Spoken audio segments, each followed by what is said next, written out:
अस्सलाम वालेकुम दोस्तों, इन साइड भी मौजूद फकर में खुश आमदीद। ले जनाब पेश खिदमत है कमिश्नर रावलपिंडी लियाकत अली चट्ठा के बाद लक्ष्मी चौक लाहौर में बैलेट पेपर की फैक्ट्री से मुराद यह है कि प्रिंटिंग प्रेस, ऐसा प्रिंटिंग प्रेस जहां पर मुबैना तौर पर मानसहरा का वो हलका जहां से नवाज शरीफ साहब को शिकस्त हुई थी, यानी NA-15, जहां से पाकिस्तान तहरीक इंसाफ के हमायती याफ्ता उम्मीदवार शहजादा गुस्तासफ खान कामयाब हुए थे, उस हलके के बैलेट पेपर्स के मुबैना तौर पर लाहौर में छापे जाने का इंकशाफ हुआ है। और यह इंकशाफ बहुत ही ज्यादा अहमियत का हामिल है इस वजह से कि वो कहानी जो जनाब लियाकत अली चट्ठा साहब ने सुनाई थी, उस कहानी में रंग भरने के लिए कुछ ऐसे किरदारों की जरूरत थी, कुछ ऐसे माहौल की जरूरत थी, कुछ ऐसे साजो सामान की जरूरत थी जो है लियाकत अली चट्ठा साहब की सुनाई गई कहानी को बबरी बर हकीकत साबित कर दे। और उसके लिए जरूरी था कि कुछ ऐसा मटीरियल मिल जाता जिससे इस कहानी को और इस प्रोपेगेंडा को आगे बढ़ाया जाता।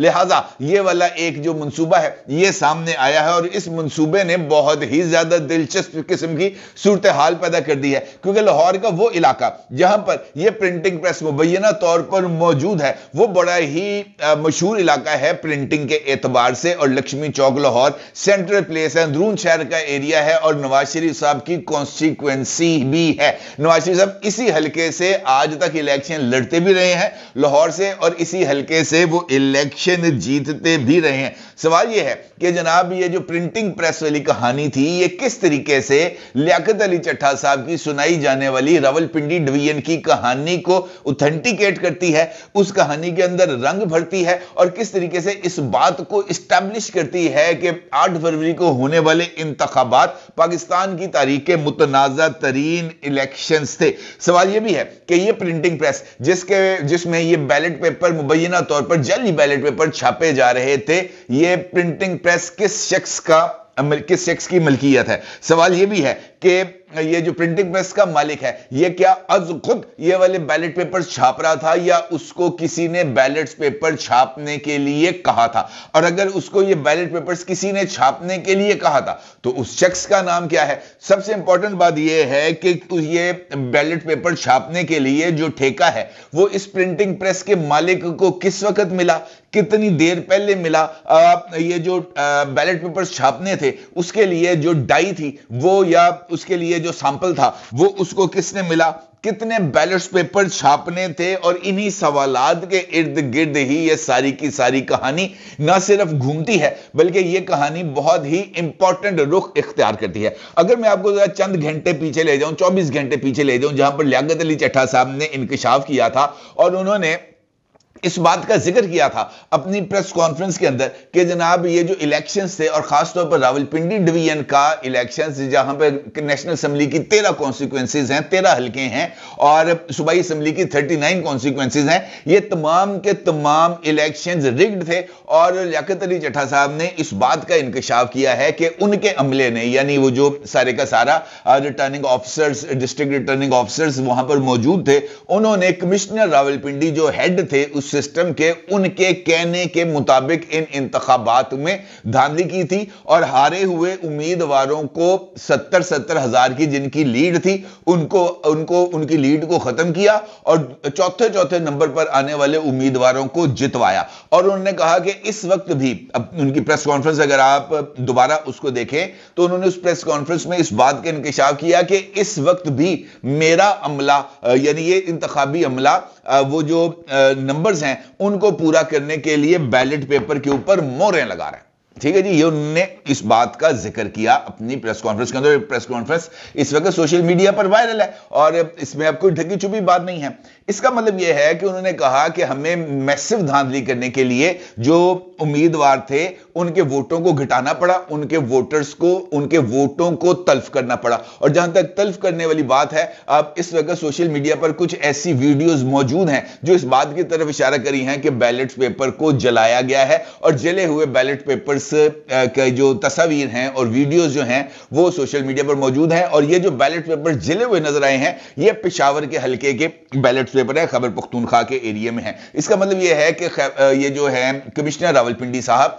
लियाकत अली चट्टा साहब साबिक कमिश्नर, उनकी इस बात को दुरुस्त साबित करने के लिए जो माहौल है वो क्रिएट किया गया कि इजाफी बैलेट पेपर जिसके हक में थे उसको जलाया गया, यानी अक्सरियत को अकलियत के अंदर तब्दील करने की कोशिश की गई और फिर अकलियत को अक्सरियत की तरफ लेके जाना था। अब जब अकलियत को अक्सरियत की तरफ लेके जाना था तो फिर आपको एडिशनल बैलेट पेपर्स की जरूरत पड़नी थी। आपको उस नंबर को पूरा करने के लिए, थैलों को भरने के लिए बैलेट पेपर्स भी दरकार थे और उसके ऊपर मोहरें भी दरकार थी, क्योंकि इसके बगैर इस कहानी के अंदर रंग नहीं भरा जाना था। लिहाजा इस कहानी में रंग भरने के लिए ये जो लाहौर का लक्ष्मी चौक का एरिया है वहां की इस स्टोरी को जनाब मंजर आम पर लाया गया। खरल साहब, साकिब खरल साहब, जिन्होंने इस स्टोरी को ब्रेक किया, उन्होंने अपने ऑफिशियल ट्विटर अकाउंट से इस स्टोरी को लीक किया और खुद उन्होंने वीडियो बनाई। उन्होंने कहा जनाब खुद उनकी अपनी पोस्ट जो अब उन्होंने डिलीट कर दी है अपने एक्स अकाउंट से, जनाब साकिब खरल साहब ने,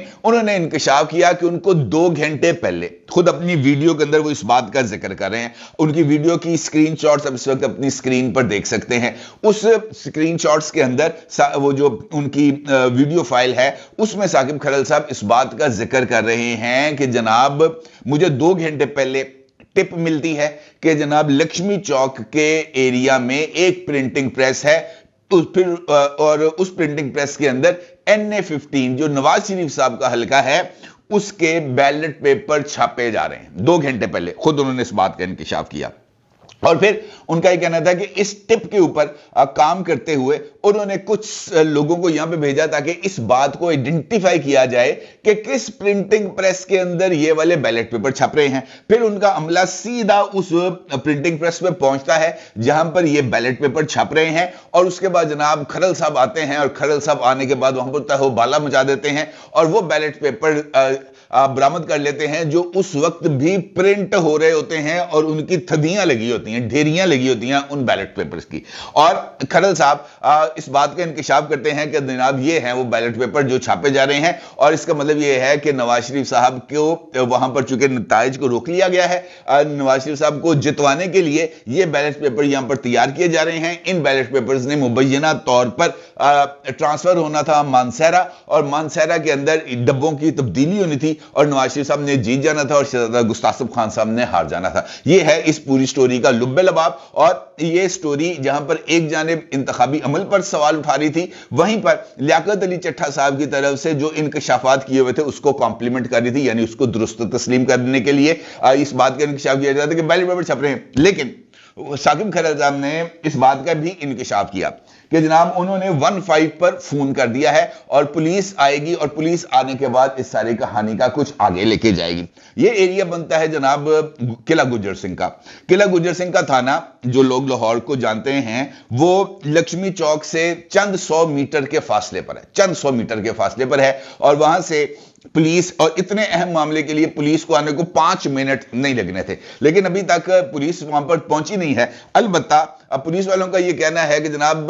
जब हमें ये वीडियो वायरल हुई हम वहां पर गए तो वहां पर खरल साहब अवेलेबल नहीं थे। उसके बाद खरल साहब का राब्ता करने की कोशिश की गई, खरल साहब से राब्ता नहीं हुआ। खरल साहब इस वक्त रूपोश हैं और ना सिर्फ रूपोश हैं बल्कि उन्होंने ये जो वीडियो की पोस्ट की थी अपने ट्विटर अकाउंट से, वो पोस्ट भी उन्होंने डिलीट कर दी है। अब जो प्रिंटिंग प्रेस का मालिक है मुबैना तौर पर, जराए ने उसका नाम अभी जो है लेने से मना किया है, उनका यह कहना है कि यह प्रिंटिंग प्रेस उनका है। तकरीबन 12 बरस से वो ये प्रिंटिंग प्रेस चला रहे हैं और उनके बकौल के जनाब मैं प्रिंटिंग प्रेस पे मौजूद नहीं था। एक साहब आते हैं और वो आकर कुछ पैसे देते हैं और उनके पास कागज ऑलरेडी मौजूद होता है, यानी वो कागज ग्रीन कलर का कागज अपने साथ लेके आते हैं। ठीक है जी, वो आते हैं, अमले से बात करते हैं, उसको डाई देते हैं। ये डाई से मुराद ये है कि वो जो चीज छपवानी है उसका सैंपल, वो सैंपल देते हैं, उसे कहते हैं जनाब मेरे सामने डाई बनवा के ले आओ। वो डाई लड़का जाता है, करीबी उनकी डाइयों वाली दुकान है, वहां से जाता है, डाई बनवाता है, डाई बनवा कर लेके आता है। वो जो साहब जो इनको ठेका देते हैं वो 20,000 बैलेट पेपर्स का उनको ठेका देते हैं। एडवांस अमाउंट और पेपर उनके हवाले करते हैं। उनसे पूछते हैं कि जनाब ये वाला जो काम है ये कितनी देर में कंप्लीट हो जाएगा। उनसे कहा जाता है कि ये शाम तक आपके बैलेट पेपर रेडी हो जाएंगे, چھپ جائیںگے اور اس کے بعد آپ یہ وہاں سے وصول کر سکتے ہیں۔ اس کے بعد جناب یہ جو صاحب ہیں یہ وہاں پر ان کو پیسے دے کے ایڈوانس پیمنٹ دے کے یہ وہاں سے نکل جاتے ہیں، اور ان کے نکلنے کے بعد جب اس کام کا آغاز ہوتا ہے، بیلٹ پیپر چھپنا شروع ہو جاتے ہیں، تب جناب کھرل صاحب وہاں پر انٹری مارتے ہیں اور ان بیلٹ پیپرز کو ریکور کر لیتے ہیں۔ اب سچویشن یہ ہے کہ یہ جو بیلٹ پیپرز وہاں سے برآمد ہوئے اس میں کسی جگہ پر کوئی کاؤنٹر فوائل نہیں ہے۔ بیلٹ پیپر ایک پیج ہے، 2 حصوں میں تقسیم ہے، 15 اس طرف ہیں 15 اس طرف ہیں، ٹوٹل اس کا جو امیدوار تھے وہاں پہ 15 تھے، لہٰذا وہ 15 کے 2 حصے وہاں پر موجود ہیں۔ اب تک کا جو سارے کا سارا مواد ہے اس کو جو ہے وہ پولیس نے اپنی کسٹڈی میں لے لیا ہے۔ اس کا کاغذ اور جو اوریجنل بیلٹ پیپر کا کاغذ ہے دونوں کے اندر زمین آسمان کا فرق ہے۔ البتہ یہ اس کے بعد سے سوشل میڈیا پر اس وقت بہت ہی زیادہ ہنگامہ برپا ہے۔ یہ کہانی کیسی ہے یہ میں نے آپ کو بتا دی ہے کہ صرف 2 گھنٹے کے اندر یہ پورے کے پورے ڈرامے کو سٹیج کیا گیا ہے۔ صرف 2 گھنٹے کے اندر ایک نامعلوم شخص وہاں پر آتا ہے، پرنٹنگ پریس والے ان پڑھ بچے کو جناب آ کر پیسے دیتا ہے، اس کو کہتا ہے کہ جناب اس سانچے اس کی ڈائی بنا کے لاؤ۔ وہ لڑکا جاتا ہے، ڈائی بنوا کے آتا ہے اور آ کر کام کا آغاز کر دیتا ہے، ویلے بیٹھے سن آج کل پہنو۔ اور اس کے بعد وہاں پہ جب پرنٹنگ شروع ہو جاتی ہے تو وہاں پہ چھاپا ڈل جاتا ہے۔ اب اور اس کے بعد وہ ویڈیو وائرل ہو جاتی ہے۔ ویڈیو وائرل ہونے کا مطلب یہ ہے کہ یہ جو چائے کی پیالی ہے اس کے اندر طوفان برپا کیا جائے، بالکل ویسے ہی جیسے بریگیڈیئر علی صاحب نے طوفان برپا کیا تھا الیکشنز کو کالا دم قرار دینے کے لیے سپریم کورٹ آف پاکستان میں رٹ درخواست دائر کر کے، جس کی آج سماعت تھی، اور وہاں پر بھی بڑے ہی دلچسپ قسم کی سچویشن پیدا ہوئی۔ سپریم کورٹ نے آج جب اس کیس کی سماعت کا آغاز کیا، جب بینچ وہاں پر 3 رکنی بینچ بیٹھا ہے جس کو ہیڈ کر رہے تھے جناب جسٹس قاضی فائز عیسیٰ صاحب اور جسٹس محمد علی مدر صاحب اور جناب یہ جو ہے مسرت ہلالی صاحبہ، یہ وہاں پر موجود تھیں، ان کو بتایا گیا کہ جناب یہ جو بریگیڈیئر علی صاحب ہیں انہوں نے 13 فروری کو اپنی درخواست واپس لینے کی اپیل کر دی تھی۔ جب قاضی صاحب نے پوچھا کہ علی صاحب کہاں ہیں تو انہوں نے بتایا جناب انہوں نے اپیل کر دی تھی۔ کورٹ ایسوسی ایٹ نے بتایا کہ درخواست گزار سے نوٹس کی تعمیل کے لیے فون اور ایڈریس پر رابطہ کرنے کی کوشش کی گئی لیکن کوئی رابطہ نہیں ہو سکا، جس پر چیف جسٹس پاکستان کا یہ کہنا تھا کہ پہلے درخواست دائر کرتے ہیں پھر غائب ہو جاتے ہیں۔ کیا سپریم کورٹ محض تشہیر کے لیے جو ہے رہ گئی ہے؟ کیا یہاں پر صرف آپ کی ذاتی تشہیر کے لیے درخواستیں دائر کی جائیں گی؟ اور پھر انہوں نے آرڈر پاس کیا کہ درخواست گزار کو کسی بھی طرح پیش کیا جائے۔ جی ایچ کیو کو بھی ہدایت کی گئی، وزارت دفاع کو بھی ہدایت کی گئی اور یہ کہا گیا کہ جناب اس بندے کو یہاں پر ہر صورت پیش کیا جائے، آج ہی کے دن ہم یہ کیس سنیں گے اور یہ کیس چلائیں گے۔ جسٹس مسرت ہلالی نے کہا کہ انتخابات سے متعلق درخواست ٹیلی ویژن کے لیے دائر ہوئی تھی۔ جسٹس قاضی فائز عیسیٰ نے ایڈیشنل اٹارنی جنرل سے مکالمہ کرتے ہوئے کہا کہ ایسا نہیں چلے گا، عام طور پر درخواست دائر ہوتے ہی میڈیا پر جاری ہو جاتی ہے اور پھر جناب درخواست گزار آگر کہتے ہیں کہ ہم درخواست واپس لیتے ہیں، کیونکہ جو ہائپ انہوں نے کریٹ کرنی ہوتی ہے وہ ہائپ ان کو مل جاتی ہے۔ عدالت نے جناب ان کے بتائے ہوئے پتے کے جو ایریا کا ایس ایچ او ہے اس کو نوٹس کیا ہے، نوٹس کرتے ہوئے اس کو پابند کیا ہے کہ جناب بریگیڈیئر علی صاحب کو عدالت کے روبرو پیش کرنا ہے، اور اس کے ساتھ ساتھ وزارت دفاع کو بھی پابند کیا ہے کہ جناب وہ ان کے محکمے یعنی جی ایچ کیو کے توسط سے بریگیڈیئر علی صاحب کو عدالت کے روبرو پیش کیا جائے۔ کہنے کا مطلب یہ بتانے کا، آپ کو یہ حصہ ساتھ سنانے کا مقصد یہ تھا کہ جس طریقے سے